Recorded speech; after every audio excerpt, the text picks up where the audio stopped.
Hello, Dark Moon Doll here. Today I'm going to do a show called Cannabis and Freeform Dreadlocks. Cannabis and Freeform Dreadlocks is a show where I share with you the experiences I'm having with my Freeform Dreadlocks, and I answer whatever questions you may have about your Freeform Dreadlock journey. I share with you not just the fun times, but the challenging times too. Um, excuse me. Today I wanted to share with you something that some people already know about, but I find is really important, and I want to reiterate it, is moisture and having enough moisture in your hair. And especially with people who have freeform dreadlocks that have 4C hair. I have 4C hair. It's really thick, really coarse, really tightly coiled. And see, and I have freeform dreadlocks, meaning this is my definition of freeform dreadlocks. Everybody has their own definition. Mine involves not like separating them and not manipulating them too much. But what I've discovered throughout the years, and I've had my freeform dreadlocks for over 21 years now, I think. But what I've discovered throughout the years is moisture is really important for my freeform dreadlocks. And the type of hair that I have, my hair gets so very dry easily. And when your hair gets dry easily, it's prone to breakage. So if your hair is not properly moisturized, then it'll end up experiencing a lot of breakage. I experienced a lot of breakage because I wasn't knowing what to use to properly to properly moisturize my dreadlocks. So I started using just regular old water, just water rinsing it in the morning. Sorry, in the morning time, I rinse it with water, and then it just dries out during the day. I let it naturally air dry during the day. Now, during the winter time, I don't do this as much. During the summertime, I do it every day. And I do it in the early part of the day. That way, my hair has ample time to dry out, air dry, and so it doesn't mildew or mold or get dread rot or anything like that. But I noticed that because I started doing that, the water rinsing, it's helped a lot with maintaining moisture and not having a lot of breakage on the ends of my dreads. You know what I'm saying? Not having weak spots on the ends of my dreads. Like this is a weak spot. See that? And that's from dryness. I've learned with my dreads. It's from not having enough proper moisture in it. And so these dreadlocks that are thicker are the thinner dreadlocks that have combined with the thick one to make a thick one. And does it take longer to dry if I'm doing that, rinsing it down in the mornings? No, it doesn't. My dreads are thick, but here's the thing: is that my hair is very thirsty, and it wants a lot of moisture to keep it properly hydrated. So that's what I've been doing lately. And feel free to share with me, you guys, what you've been doing to keep your dreads moisturized. A long time ago, I was told to use like oils and stuff on my scalp and my hair. And as I was growing up, I was encouraged to put grease on my scalp so that I don't have a dry scalp. And to use moisturizers like I remember Afro Sheen. I mean, my mom would use that on my hair to comb out my hair. Sometimes she would use I don't know, various amounts of different types of grease products, and moisturizers. All of them may not have been that great for my hair, as far as them being too thick and sticking to my hair, because my hair it's a really coarse texture, so I don't want to put anything on there that can attract more oil. I mean more dirt and lint. So water has been the simplest thing that I've done. I could get fancy about it and get a spray bottle and put a little bit of eucalyptus oil in there, because that's something that I do have, and spray it down. But that's what I've been doing. I wet my hair down in the morning, just get in the shower and wet it down, and then let it dry during the day. And it seems like it's really helped with the moisture and prevention of breakage, So I'll show you, turn around so you can see the back of my head. So that's what's going on in the back. Not all of my locks are the same length. If you can see it, even see what I'm doing, see what the back of my head looks like. Not all the same length. Some are really skinny and short, and some are very thick and long. So the really skinny dreadlocks on my head end up combining into the thicker dreadlocks. And my hair is able to naturally form the way that it needs to form, for the mere fact that I'm trying to pay attention to what my hair needs.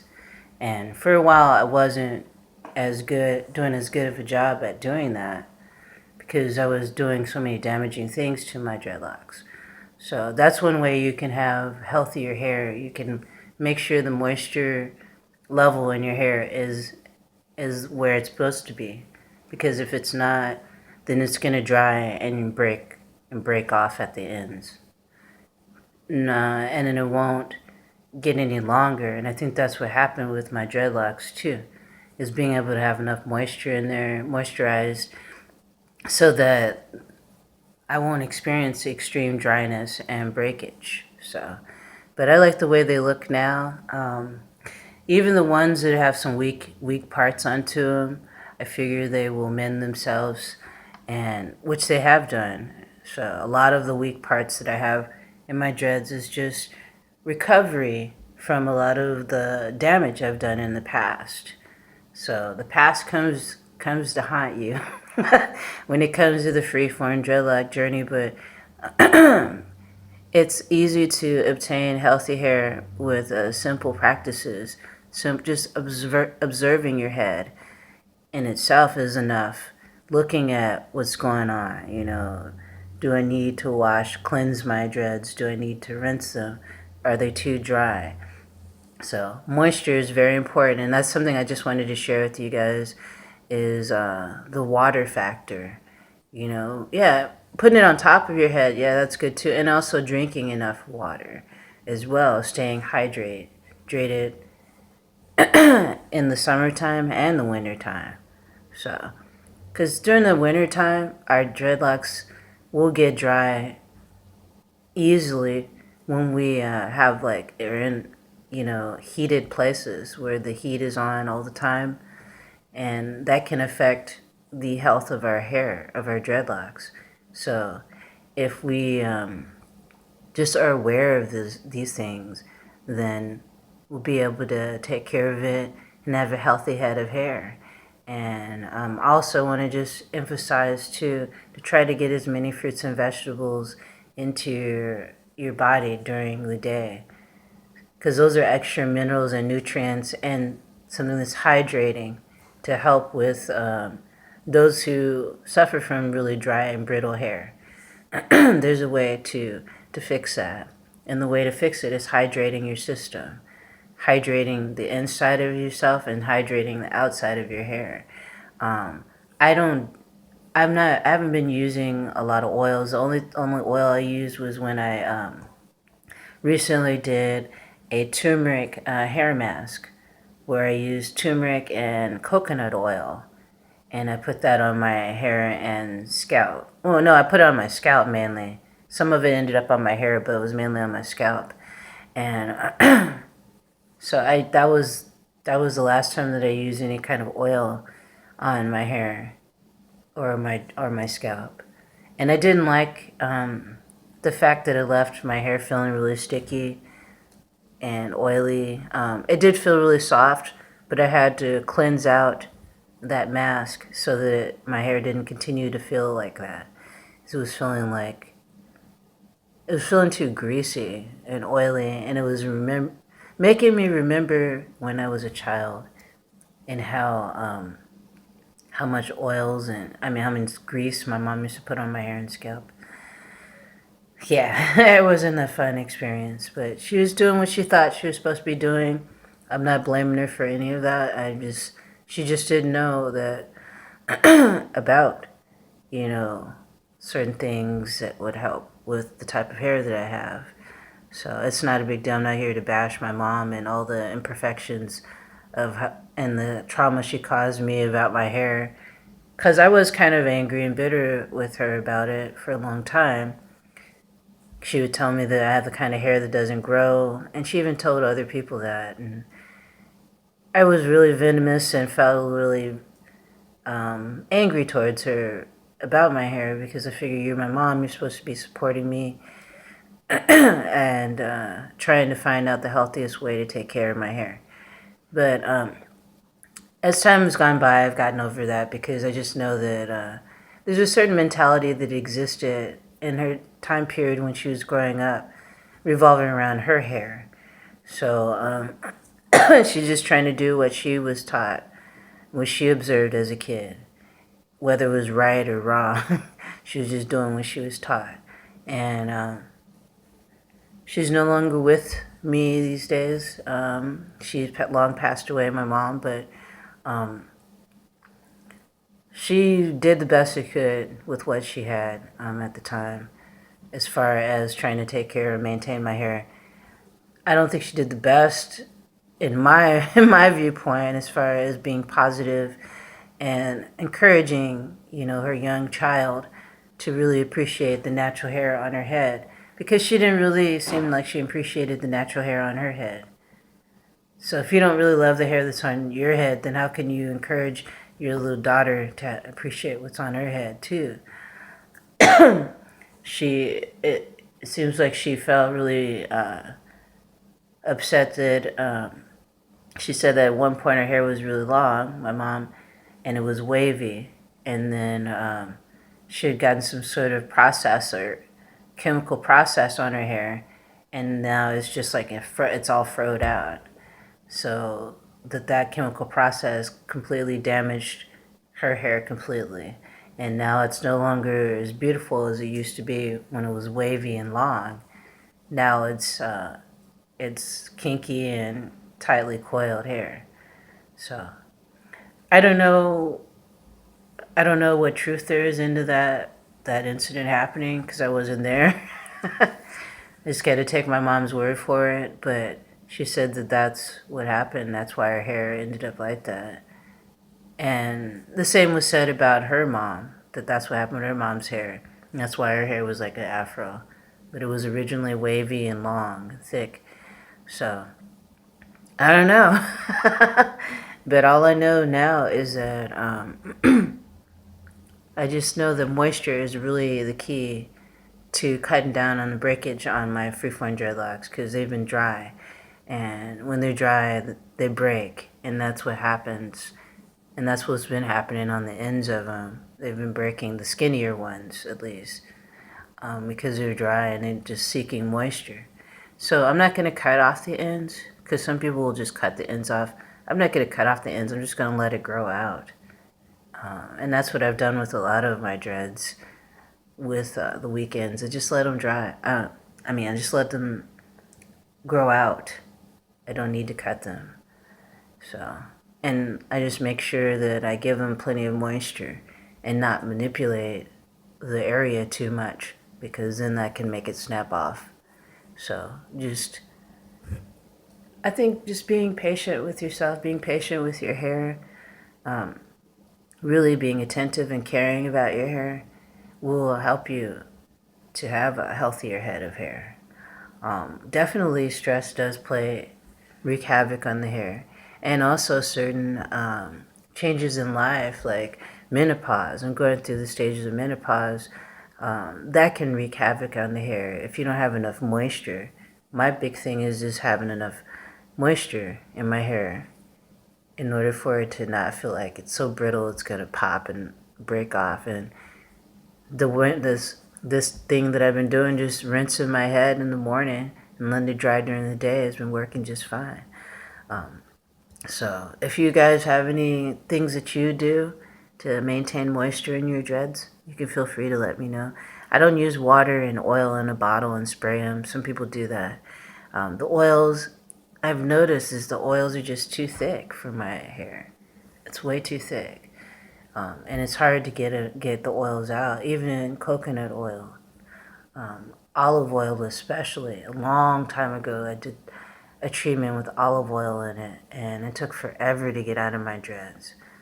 And yeah, it's probably because they're thick, because they're not look like really skinny ones. I got a lot of skinny ones in here too, but not all of my dreads are skinny.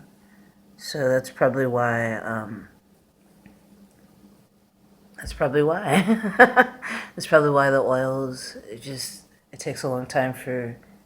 I don't know what goes on. It just seems like it's too much for my hair texture to handle. It doesn't like all the oil on it. So some people say I'll just put a little light, coating of oil on my dreads. I say do whatever you feel works, because I'm not here to act like I'm some sort of like expert or hair guru. I'm not. I mean, people are trying to make me out to be like that, and I'm not anything like that. I'm just somebody experiencing the process just like you are. Only each person's experience is going to be different, based on who they are, and what they will accept as far as being presentable to the world, you know what I'm saying? So yeah, with the moisture, it's really helped with my dreads as far as, like I said, keeping them as healthy as possible. And that's what really matters to me, is having a healthy head of hair. Not having hair all the way down in my butt. Excuse me, although if I did, that's cool. I wouldn't complain, but just having a healthy head of hair on my head is really important. And trying to figure out when my hair is going to get to what length, it doesn't matter to me. The key for me is moisture right now. And the water, as simple as water, has been helping me a lot. Some people like to use a spray bottle and just spray it on their dreads in the morning instead of doing it in the shower. You could do that too. Invest in a spray bottle and let it dry during the day. Some people don't know when to put the water on their hair. I say don't put it on your hair during the evening unless you have a hair dryer or something you can sit underneath to dry them, so that you're not going to bed on a wet head. But the moisture has helped my dreads tremendously, and I hope it helps for you if you try it. I mean, it's not like some revelation or big thing that's never been done before. People have been moisturizing their hair with just water for a long time. People have just been cleansing their hair with only water for a long time. So find what works. Water's been working for me with keeping my hair moisturized. Definitely. So feel free to share what you're doing with your dreadlocks on your dreadlock journey. I'm enjoying mine, learning more and more every day about my hair, and learning about how people are towards dreadlocks and certain types of dreadlocks and certain people who wear those dreadlocks. It's been it seems like a lifelong journey because it's been over 20 years that I've had my hair forming into these freeform dreadlocks. So I hope you're enjoying your journey. Thanks for joining me today. Definitely be patient with yourself and love yourself. Once you start loving yourself and taking care of yourself, eating right, moisturizing your internal system as well as outside of your hair, on your hair, you'll start to realize that it's not as hard as it seems to maintain a head of dreadlocks. It's not. It really isn't. It's just tapping into what your hair really needs. And you could tell what's going on with what's going on inside of your body by looking at the outside. So keep that in mind as well. So I hope this helped anyone out there who's on the freeform dreadlock journey, or just wants to be on a natural hair journey, just in general. Yeah, it's been working for me, I'm not perfect, I'm not an expert, but I just do what works, and that's what I suggest that all of you do. Just do what works. Alrighty, guys, brightest blessings to y'all, and I'll see you soon.